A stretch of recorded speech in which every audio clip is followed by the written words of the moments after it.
Well, there's a new Alabama law that will allow some people to wipe away certain old convictions. It's called the Redeemer Act. Fox News investigative reporter Brendan Kirby now joining us live. He's got the latest on this law. And Brendan, one benefit, this could make it easier for some people to get a job. Yeah, it absolutely could, Byron. The idea here is that somebody who's already turned his life around shouldn't be dogged by an old mistake from the past. The Redeemer Act is an acronym and a mouthful. It stands for the Record Expungement Designed to Enhance Employment and Eliminate Recidivism Act. CASMARAH says the new law could have helped him once upon a time. I raised a lot of hell when I was a younger person. That was 40 years ago. Mani says he largely sidestepped the employment ramifications of a record by working for himself. He owns Diamond's convenience store on Congress Street. But Mani says old convictions do a lot of harm. He spoke in favor of a Mobile City Council initiative to, quote, ban the box in 2014. The council asked the Mobile County Personnel Board to stop asking job applicants about certain convictions. The law signed over the weekend goes much further. Most employees have a hang-up by hiring them. I've known guys who have lied on the application and worked 2 months.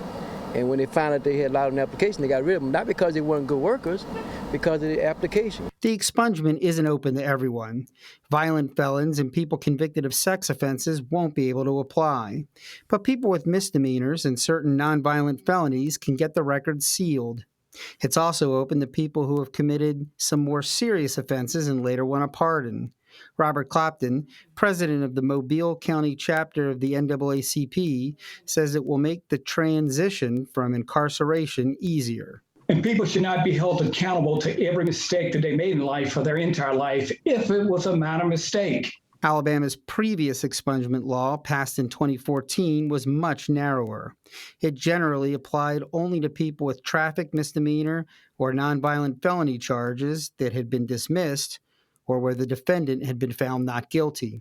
As a result, defense lawyer KNIZLEY says he had few clients who qualified. He says he expects more to be able to take advantage now. So many times this old arrest and even conviction of a nonviolent act inhibits them from doing so. And I think if an opportunity for a person under the right conditions can have that record expunged, it is a positive thing. The law takes effect in July. If you're eligible for an expungement, you'll have to petition the court.